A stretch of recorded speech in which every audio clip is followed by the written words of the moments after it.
Hello ଭାଇମାନେ, ଆଶା କରୁଛି ଆପଣମାନେ ଭଲ ଥିବେ ଏବଂ ଆପଣମାନେ ନିଜ ନିଜ ସ୍କୋର ଚେକ୍ କରିସାରିବେଣି, କାହିଁକିନା ଫରେଷ୍ଟର ଫରେଷ୍ଟ ଆନ୍ସର କି ବାହାରି ପଡିଛି।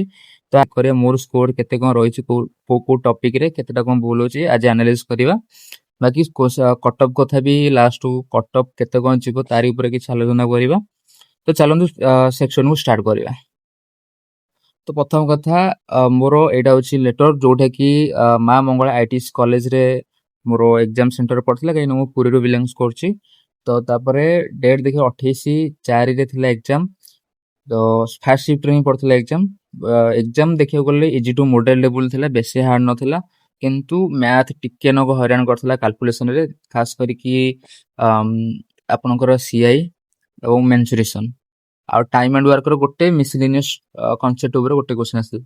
ଏଇ ଚାରିଟା କ୍ୱେଶ୍ଚନ ଭାରି ଟିକେ ହଇରାଣ କରିଥିଲା, ନହେଲେ ଆଉ ସବୁ ଠିକ୍ ଠାକ୍ ଅଛି। ଇଂଲିଶ ମଡେଲ ଟେବୁଲ ଥିଲା, କାହିଁକିନା ଟିସିଏସ୍ ପାର୍ଟନର ହିଁ ଇଂଲିଶ ଦେଇଥିଲା।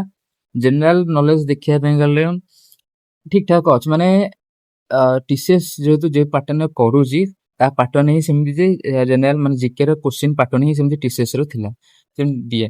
ତ ଆଜି ଦେଖିବା କେତେ କଣ ସ୍କୋର ହେଇଛି।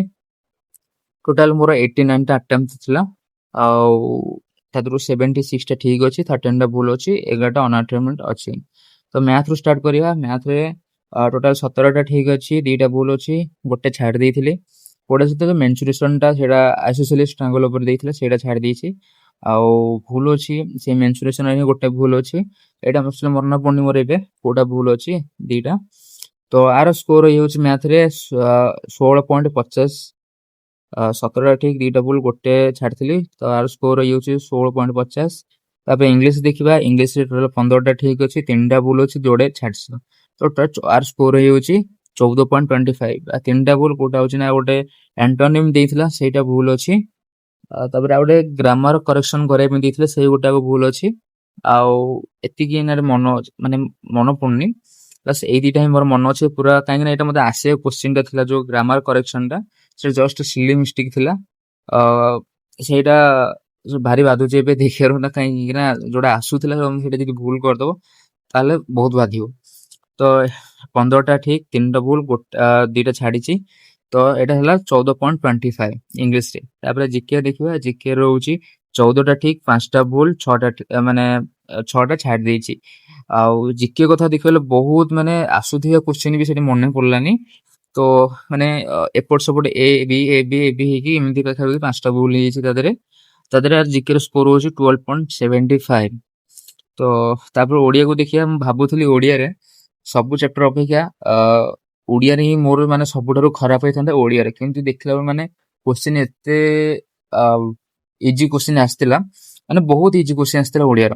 ତ ପାଖାପାଖି 14ଟା ଠିକ୍ ଅଛି, ଗୋଟେ ଭୁଲ ଅଛି। ଗୋଟେ ଭୁଲ କୋଉଟା ନା ଗୋଟେ ରୂଢି ଉପରେ ଦେଇଥିଲା, ଯୋଉଟା କି ମୁଁ ବୁଝିବା ହିଁ ଭୁଲ କରିଦେଇଥିଲି।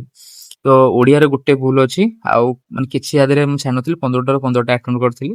ତାପରେ ଓଡିଆର ସ୍କୋର ହଉଛି 13.75। ତାପରେ କମ୍ପ୍ୟୁଟର ଦେଖିବା। କମ୍ପ୍ୟୁଟରରେ 100ଟା ଠିକ୍, 2ଟା ଭୁଲ, 2ଟା ଛାଡ଼ିଥିଲି।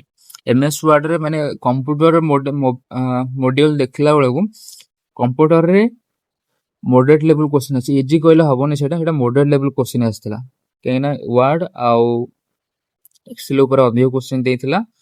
ଯେମିତିକି ଜେନେରାଲ ନଲେଜ ଉପରେ ଯୋଉ ରହେ କମ୍ପ୍ୟୁଟରର, ତାପରେ ବେଶୀ ଗୋଟେ ଯୋଡେ କ୍ୱେଶ୍ଚିନ୍ ଆସିଥିଲା, ନହେଲେ ସବୁ ଦେଖି ମଡରେଟ ଲେଭେଲ କ୍ୱେଶ୍ଚିନ୍ ଆସିଥିଲା।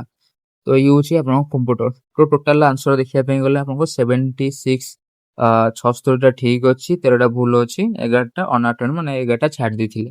ତ ଟୋଟାଲ ସ୍କୋର ହେଇଯାଉଛି ତ ଏବେ 72.75। ତ ଏଇଟା କଟଅଫ କ୍ଲିୟର କରିବା ପାଇଁ ଯଥେଷ୍ଟ, ଯୋଉଟା ଫରେଷ୍ଟ ଗାର୍ଡ କଟଅଫ ରହିଲା ତା ପାଇଁ ଠିକ୍ କ୍ଲିୟର ହେଇଯିବ। କିନ୍ତୁ ଫରେଷ୍ଟ ଗାର୍ଡ ମୋର ଟୋଟାଲି ଇଚ୍ଛା ନାହିଁ ଯିବାରେ, ତ ଅପେକ୍ଷା।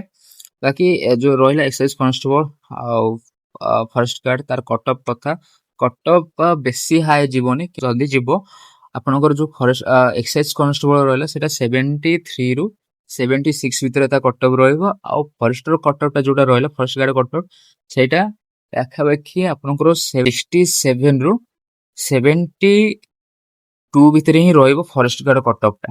ଏତିକି ହିଁ ମାନେ ଇଏ। ଆଉ କାହିଁକି ନା ପେପର ମଡେଲଟା ଯୋଉଟା ଥିଲା ସେଟା ଇଜି ଟୁ ମଡେଲ ଲେବୁଲ ଥିଲା, ବହୁତ ମାନେ ହାର୍ଡ ବି ନ କହିଲେ ଚଳେ, ମାନେ ଇଜି ବି କହିଲେ, ମାନେ ମଡେଲ ଲେବୁଲ ପେପର ଥିଲା। ତ ତା ପେପର ଏମିତି ଲେବୁଲ ଅଛି ଯେହେତୁ ତ ତା ଦେହରେ ବେଶୀ ଚାନ୍ସ ନାହିଁ ଯେ ହାଇ କଟ୍ ଅଫ୍ ଯିବାର ବେଶୀ ହାଇ କଟ୍ ଅଫ୍ ଯିବନି ବୋଲି ବହୁତ ଚାନ୍ସ ଅଛି। ତ ଅଫିସିଆଲି ନୋଟିଫିକେସନ ଅପେକ୍ଷା କର ଦେଖିବା କଣ ହଉଛି। ବାକି ଯୋଉମାନେ ବି ଚ୍ୟାନେଲକୁ ସବସ୍କ୍ରାଇବ କରୁନ ଚ୍ୟାନେଲକୁ ସବସ୍କ୍ରାଇବ କରିଦିଅ। ଯୋଉମାନେ ନୂଆ ଦେଖୁଛ ଲାଇଭ ଭିଡିଓକୁ ଲାଇଭ ବି କରିଦିଅ। ଆଉ ଯୋଉମାନେ ନିଜ ନିଜ ସ୍କୋର ଦେଖି ସାରିଛ ପାଖାପାଖି ସେମାନେ ନିଶ୍ଚିନ୍ତ ଭିଡିଓର କମେଣ୍ଟ କରିବେ। ବାକି ମୁଁ ଆଉ କାହା ପରେ ଭିଡିଓ ଆଣିବି ତ ତାକୁ କମେଣ୍ଟ କର, ମୁଁ ଭୁଲ କରିଦେବି, ଆପଣ ସେଥିରେ ବି ଭୋଟ ଦେଇଦେବେ।